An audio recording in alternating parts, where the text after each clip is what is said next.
changes. That prevailing narrative that we've organized ourselves around for more than 40 years has collapsed in the scientific literature. Now, maybe the public doesn't know it so much, but in the scientific literature, it's completely collapsed. That's acknowledged. And when you have the supposed scientific underpinnings of a narrative collapse, that presents a question. Well, what is the new narrative we're going to have? So I think as much as anything, we're at this incredible moment of this, what will be the new narrative that society organizes itself around? And obviously what you're seeing here at this conference is a very different narrative that is being put forward in terms of how we would think about ourselves. So here's the narrative that we have organized ourselves around for the last 40 years. It really dates back to the American Psychiatric Association's publication of DSM-3, that's its Diagnostic and Statistical Manual, in 1980.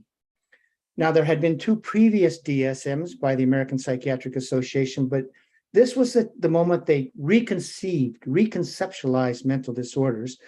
And by the way, Jeffrey Lieberman, the former president of the American Psychiatric Association, once said recently, I think DSM-3 is the most influential book that has been published in the last 70 years. And he didn't mean it just within psychiatry. He meant it within basically in Western society and American society. I agree with him. This completely changed how we think about ourselves, how we think about how we raise our children. It became a philosophy that we accepted as a society. So it was incredibly influential. Now, what was the core of DSM-3? In DSM-1 and DSM-2, you had an understanding that so much of mental distress, psychiatric distress, was in reaction to your environment. So environment mattered. We were people who existed in environments. There were psychological factors, et cetera. DSM-3, American Psychiatric Association, said no. These are illnesses that reside within the brain, not in your reaction to society. And they're discrete illnesses. So their schizophrenia is as different from bipolar, as different from depression, as different from ADHD, as cancer is from heart disease, okay? So we're going to be told that these are discrete illnesses within the brain.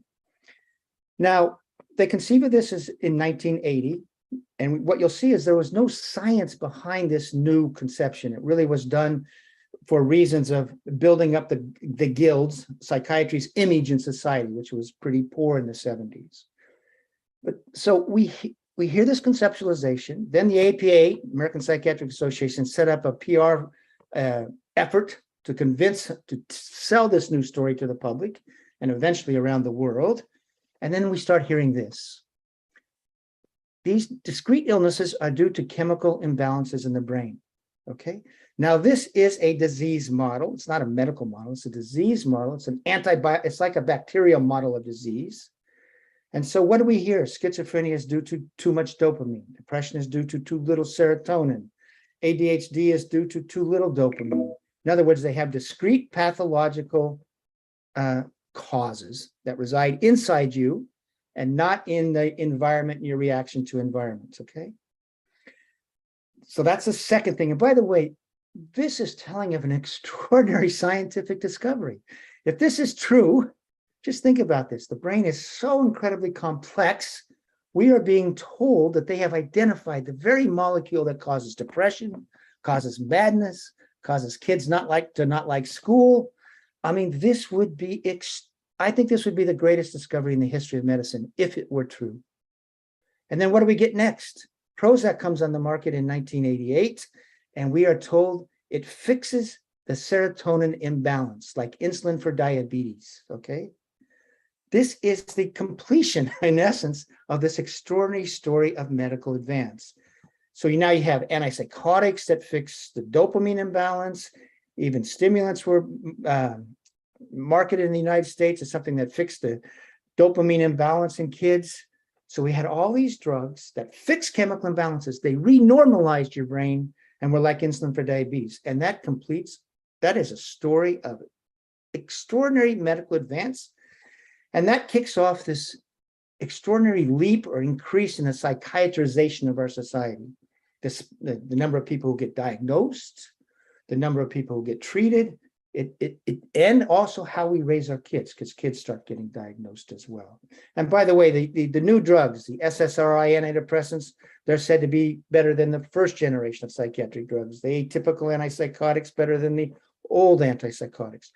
So that's a story of medical progress. And just to give you an idea of the expansion, the number of people today medicated for depression is 7 times higher than it was in 1990.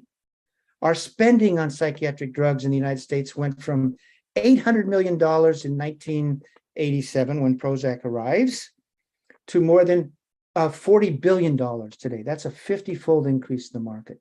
So this is the story that happened.